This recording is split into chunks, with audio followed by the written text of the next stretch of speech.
खामोशी, जो दुनिया में सुनाई दे उसे कहते हैं खामोशी, जो आंखों से दिखाई दे उसे तूफान कहते हैं, तूफान कहते हैं। जो ये दीवार का सुराग है साहिब, जो ये दीवार का सुराग है साहिब, चाइना, अमेरिका, पाकिस्तान साजिशों का हिस्सा है, मगर इसे हम अपने घर का रोशनदान कहते हैं, रोशनदान कहते हैं।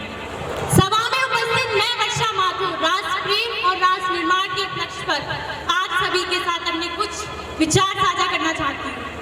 आजादी का असली मतलब वही समझ सकता है जिसने कभी गुलामी सही हो। हम सौभाग्यशाली हैं कि हमने स्वतंत्र भारत में जन्म लिया। यूं तो आजादी की लो 1857 में ही चल चुकी थी, पर जो 1947 में वटसाल बनके हमारे भारत को आजाद किया। प्राचीन, वर्तमान और मध्यकालीन भारतों के उदाहरणों से स्पष्ट करना चाहूंगी। जब हम फिरंगियों के फेर में फंस चुके थे, तब रंगदे बसंती चोला की एक आवाज पर टोलों के टोले उमड़ाते थे। वंदे मातरम की नारों से खून में आने वाला 5-5 डिग्री का तूफान अंग्रेजी शासकों की जड़ों में तूफान ला देता था। तब लोग मर जाते थे, फांसी चढ़ जाते थे, मिट जाते थे, पर वो भी अपनी देशभक्ति साबित कर रहे होते थे, क्योंकि ये उस दौर की देशभक्ति की कसौटी थी। उसके बाद 62, 65 और 71 मैं अपना सुहाग गवा देने वाली औरत, हालात ये हो जाया करते थे कि प्यार भी भरपूर गया, मांग का सिंदूर गया, नन्हे नौनहालों की लंगोटियां चली गई, छोटी छोटी बेटियों की चोटियां चली गई, बाप की कमाई गई, भाई की पढ़ाई हुआ, एक विस्फोट ऐसा पता ही न चला कि जिस्म की कई बोटियां चली गई। आपके लिए तो एक आदमी मरा है साहिब, आपके लिए तो एक आदमी मरा है साहिब, किंतु मेरी घर की रोटियां चली गई, मेरी घर की रोटियां चली गई। एक माँ अपने पुत्र को सड़क पर दुश्मन की धज्जियां उड़ाने के लिए भेज दिया करती थी और उसे पत्र लिखाकर भेजा करती। अम्मा ने खत लिखा है बड़ी चाव से, कि अम्मा ने खत लिखा है बड़ी चाव से, पुत्र मेरे ना घबराना, एक इंच भी पीछे ना हटना, चाहे इंच इंच कट जाना। इस तरह पूरा परिवार अपनी देशभक्ति साबित कर रहा होता था।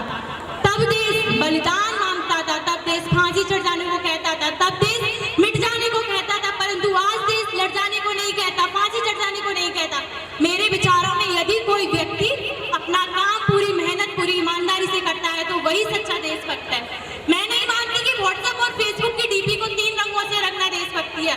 अगर आप कहेंगे साल में 2 बार तिरंगा पकड़ लेना देशभक्ति है, तो मैं पूछना चाहूंगी कि वो छोटा बच्चा ट्रैफिक की छांव में नंगे पांव में जब तिरंगा बेच रहा होता है, तो आप इसकी देशभक्ति कहेंगे?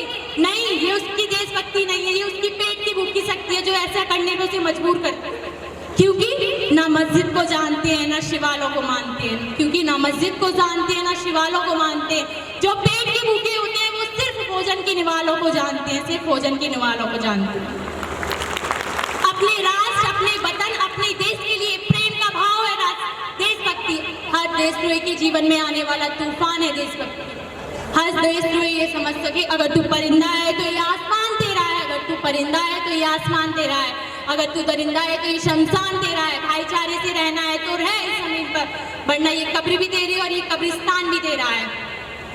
देशद्रोही से ज्यादा देशभक्ति तब बात होती है जब एक बेटा अपने बूढ़े माँ बाप को वृद्धाश्रम की चौखट पर छोड़ाता है। करा उठती है देशभक्ति जब मुसीबत में फंसे लोगों की मदद करने की बजाय हम सेल्फी और लाइक्स बढ़ाने में लगे रहते हैं। एक युवा जिसके ऊपर थी देश की जिम्मेदारी, अपने राष्ट्र को आगे ले जाने की, वही युवा अब 4x4 इंच की छोटी सी स्क्रीन पर अपनी कोमल उंगलियों के घर्षण मात्र से अपनी भावनाओं की इमोजी भेज रहा है। 4 बोतल वोट का काम मेरा रोज का। भारत का भविष्य तबाह कर रखा है। हम एक ऐसे समाज में जीते हैं जहाँ लड़कों से बात करता देख भाई हड़काते हैं, वही भाई अपने गर्लफ्रेंड के किस्से हंसकर सुनाते हैं।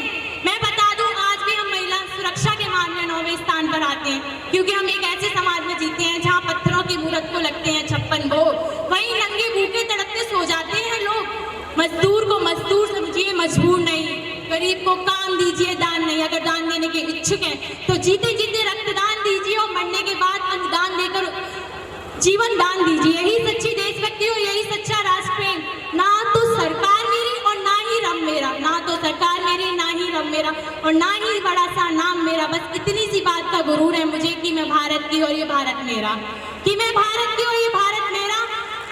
मुझे एक और विचारिक विश्व के सबसे बड़े लोकतंत्र देश में रहते हैं, जहाँ हिंदू, मुस्लिम, सिख और ईसाई पैदा होते हैं,